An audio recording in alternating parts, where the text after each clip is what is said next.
আজকের ভিডিওটা কেউ মিস করবেন না। অবশ্যই আমি যেটা বলবো তো সেই ঘটনাটা আসলে আপনারা শুনেই যাবেন। কেউ কিন্তু মিস করলে অবশ্যই পুরো ভিডিওটা দেখা হবে না।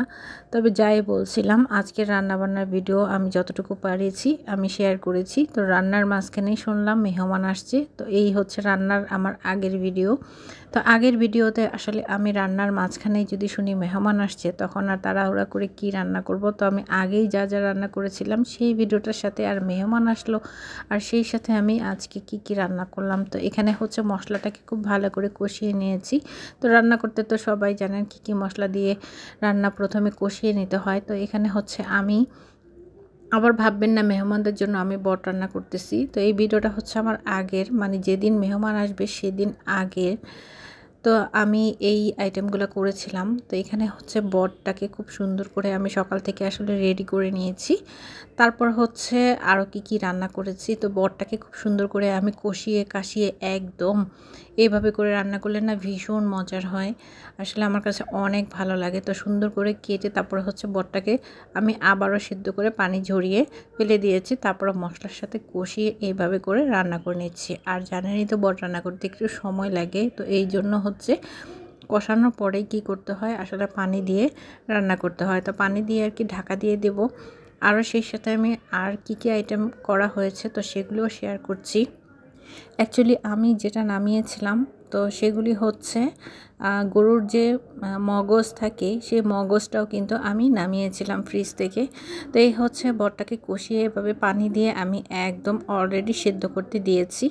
তো এরই মাঝে হচ্ছে আমি গরুর যে মজকটা সেটাও কিন্তু খুব সুন্দর করে রান্না করে নিয়েছিলাম। আর এটা রান্না করতে যেহেতু সময় লাগবে সেই ক্ষেত্রে আমি এটা চুলার মধ্যে অলরেডি বসিয়ে দিয়েছি।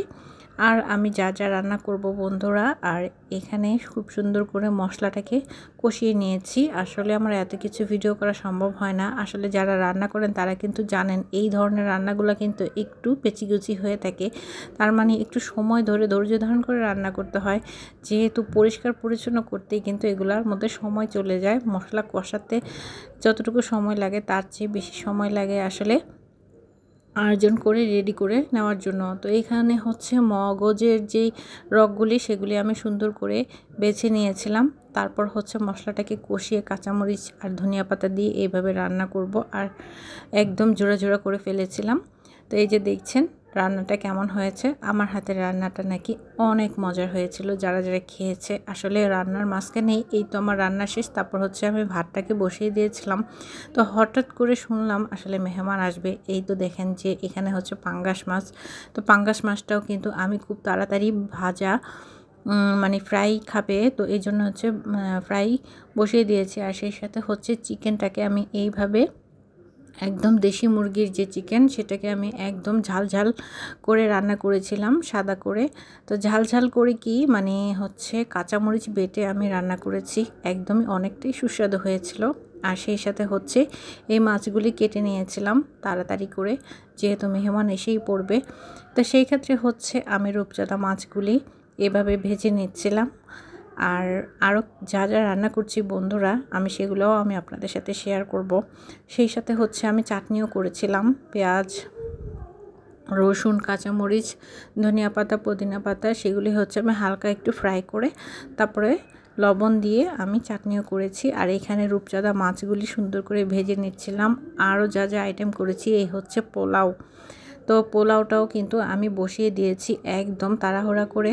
তো এই রান্নাগুলি আসলে শেষ করে সকাল থেকে তারপর হচ্ছে আবার মেহমানদের জন্য এই রান্নাগুলি রান্না করেছিলাম। তো কেমন হয়েছে বন্ধুরা আমার রান্নাগুলি আপনারা অবশ্যই বেশি বেশি করে কমেন্ট করে জানাবেন। তো আমি কিন্তু অ্যাকচুয়ালি অনেক কিছুই রান্না করে ফেলেছিলাম। আসলে ভাবতেই অবাক লাগে কিভাবে এত কিছু আমি এত তাড়াতাড়ি রান্না করলাম, আমি ভাবতেই পারিনি। আসলে মেহমান আসার আগে 30 মিনিট আগেই আমার রান্না কমপ্লিট। তারপর হচ্ছে আবার ঘর গোছানো, যেহেতু হঠাৎ করে চলে আসবে তারপর আবার ঘরটাও গোছানো নাই। তো তাড়াতাড়ি আবার ঘর কিন্তু আমি গুছিয়ে নিয়েছি। এই হচ্ছে আমার সবগুলি আইটেম বন্ধুরা। আরও যা যা এই তো আমি শাকও কিন্তু রান্না করেছিলাম, এই ভিডিওটা আমি করি নাই, পাট শাকটা আমি রান্না করে নিই। আমার রান্নাগুলি বন্ধুরা কেমন হয়েছে অবশ্যই সবাই আমাকে কমেন্ট করে জানাবেন যে আপু আপনার রান্নাগুলি কেমন হয়েছে।